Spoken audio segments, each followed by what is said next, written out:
రక్షకుడైన యేసుక్రీస్తు ప్రభువు వారికి పాపమును పరిహరించడానికి రక్తము కార్చిన యేసుక్రీస్తు ప్రభువు వారికి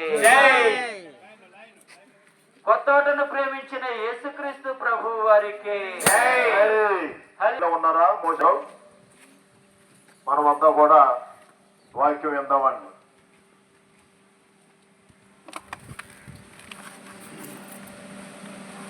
ప్రేమైన కొత్తోట గ్రామస్తులకు ప్రభువైన యేసుక్రీస్తు వారి పరిశుద్ధ నామంలో మీ అందరికీ శుభవందనములు తెలియజేస్తున్నాం. ప్రియులారా, ఇక సాయంకాల సమయంలో మరి ఈ యొక్క కొత్తోట గ్రామంలో మరి యేసుక్రీస్తు వారి గురించినటువంటి కొన్ని మాటలు మీకు తెలియజేయాలని మరి ఎంతో ఇష్టపూర్వకంగా వచ్చింటున్నాం. ప్రియులారా, మీరు ఇంతవరకు ఎన్నో సార్లు యేసుక్రీస్తు ప్రభు గారి గురించి వినుండవచ్చు, ఎన్నో వాక్యాలు వింటూ ఉండవచ్చు, లేక కొన్ని పర్యాయాలు వాక్యాలు ఆయా సందర్భంలో చదువుతూ కూడా ఉండవచ్చు, చూసి ఉండవచ్చు. అందరూ చెప్పేది యేసు ప్రభు వారి గురించే కదండి అని చాలా మంది మాట్లాడేవారుగా కూడా ఉండవచ్చు. కానీ ఏ రోజైనా చదివిన మాట గురించి కానీ విన్న మాట గురించి కానీ లేక యేసు ప్రభు వారు ఎవరో అని కొన్ని నిమిషాలు లేక కొన్ని క్షణాల పాటు నీ జీవితంలో గమనించున్నావా? ప్రియ సహోదరి సహోదరుడా, ప్రభు అయిన యేసుక్రీస్తు గురించి ఎప్పుడైనా నీ యొక్క జీవితంలో ఏచించి ఉంటే ఏం నేర్చుకున్నావు, ఏం తెలుసుకున్నావు, దాని గురించి ఏమి నీకు అర్థమైంది? యేసు ప్రభు వారు ఈ లోకంలోనికి దేని కొరకు వచ్చారు? యేసు ప్రభు వారు ఈ లోకానికి రావడం గల కారణం ఏంటి? ఆయన వచ్చడం ద్వారా నీకు ఏం లాభము లభించింది అనేది యోచించినట్లయితే పాపులను రక్షించడానికి యేసుక్రీస్తు ప్రభు వారు ఈ లోకమునకు వచ్చిన వాక్యము నమ్మదగినది. పాపులను రక్షించడానికి యేసు ప్రభు ఈ లోకానికి వచ్చాడు. నీతిమంతులను కాదండి, నీతిమంతుడు లేడు, ఒకడు లేడని పరిశుద్ధ లేఖనాలు ఎంతో అఘోరిస్తున్నాయి. ఎవరండి నీతి కలిగి ఉన్నారు?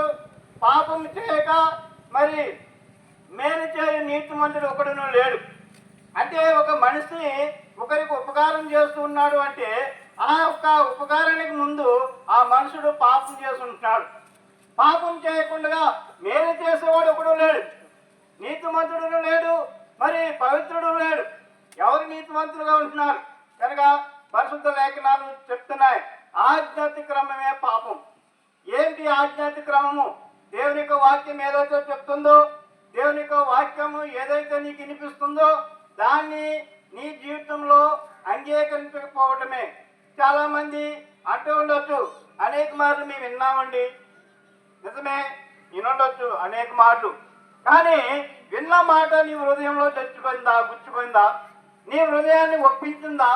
నీ హృదయంలో అది చోటయ్యిందా? ఎప్పుడైనా నీ హృదయాన్ని ప్రభువైన యేసుక్రీస్తుకి ఇచ్చానని నువ్వు అనుకోగలిగావా?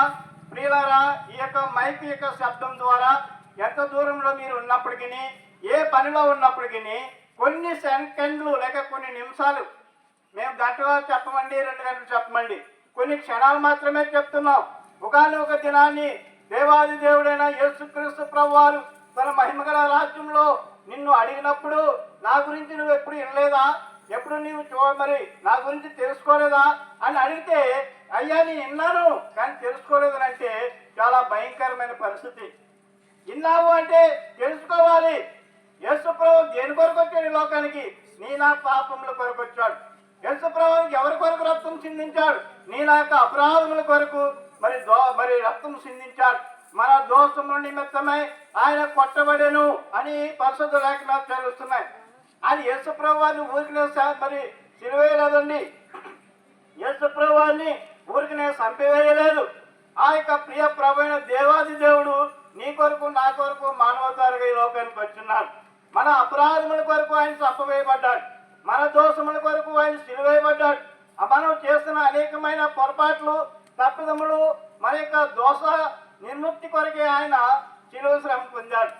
సిలువేయబడి సమాధి చేయబడి 3వ దినాన్ని ఆయన తిరిగి లేచాడండి. ఈ లోకంలో ఎవరు లేచారు? ఈ లోకంలో ఎవరైనా లేచినట్లుగా దాఖలాలు ఉన్నాయా? యేసుప్రభు వారు తప్ప సమాధిని గెలిచిన వారు ఎవరైనా ఉన్నారా?